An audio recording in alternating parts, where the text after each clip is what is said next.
Assalamualaikum and salam sejahtera. This video is about explanation of Lab 1. The title is Transfer Function and System Response. Our group consists of 3 members. This lab have 2 parts, which is part A is about mechanical system and part B is electrical network. I will pass to my group member to explain more detail.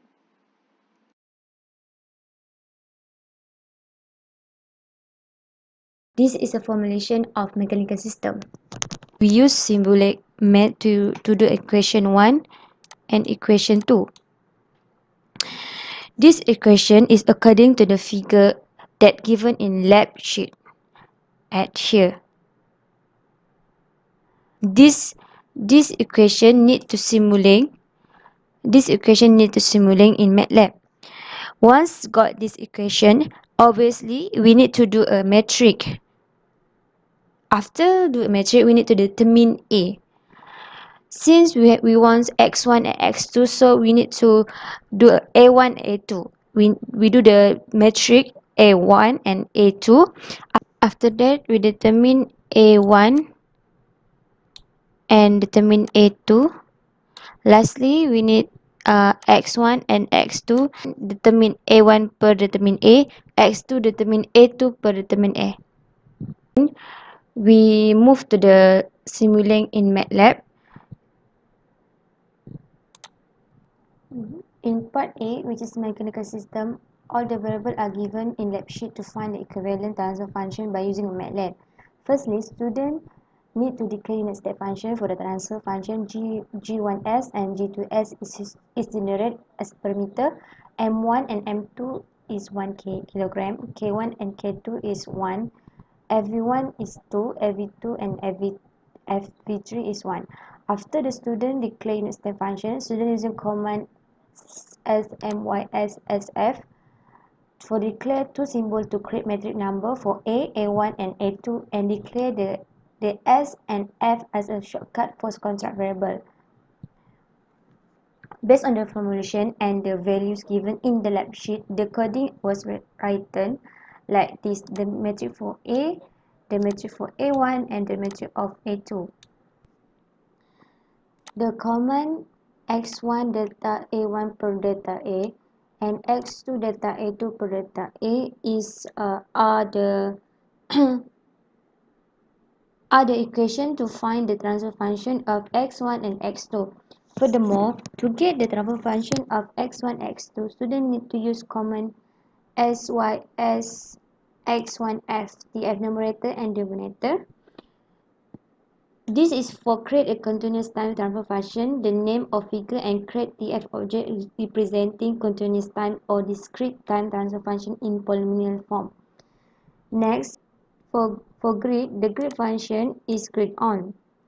The grid function is to turn the current axis grid line on and off. Students use command grid on as major grid lines to create the current axis. The step of x1 syx the step of sysx1f and sysx2f are common that used for the plot response of the dynamic system model. Put step response.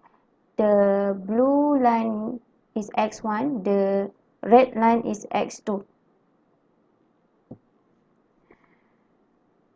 The x1 is lower than x2 because the x1 is the first order transfer function while the x2 is second order function. Okay, now we will get into formulation for part B. Firstly, the mesh analysis was used to obtain the equations. The first equation, 1 over C1s plus 1 over C2s plus R1 plus R2 in the bracket I1 minus I over C2s plus R1 in bracket I2 equals to V is obtained by using mesh analysis on the first loop of the circuit.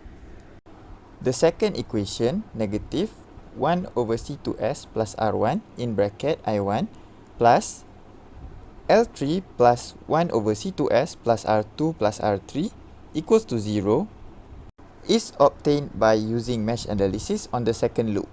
The second loop is equals to 0 because there is no voltage source on the second loop. Then, The equations obtained were represented in matrix form, as you can see in matrix A. The determinant of matrix A was then identified by using AD minus BC from matrix A. To find matrix A2, the value V and 0 needs to be substituted in the second row of matrix A, creating a new matrix which contains 1 over C1s plus 1 over C2s plus R1 plus R2 on A side. And on the B, it's V. And C equals to negative 1 over C2s plus R1. And the D is 0. Then, the determinant of A2 was determined by using AD minus BC on matrix A2. Once the values for determinant A2 and A has been found, I2 can be determined since I2 is equals to determinant A2 over determinant A. And when I2 is determined, the value of VL can be obtained because VL is equal to I2S. Based on the formulation and the values given in the lab sheet, the coding was written for part B.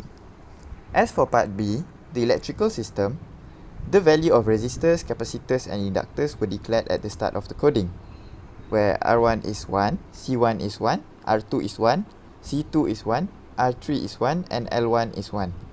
The sims command then needs to be used to declare the S and V as shortcut to the construct variable. The sims function covers both matrices A and A2 as shown in the coding. The matrix of A was determined by performing mesh analysis on the circuit. For the matrix A2, mesh analysis was used again to determine the output at VL. The equation to find the transfer function is I2 equals to determinant A2 over determinant A. VL is then declared as VL equals to I2 times S. Then, to obtain the plotted transfer function and its output response, some coding has been written.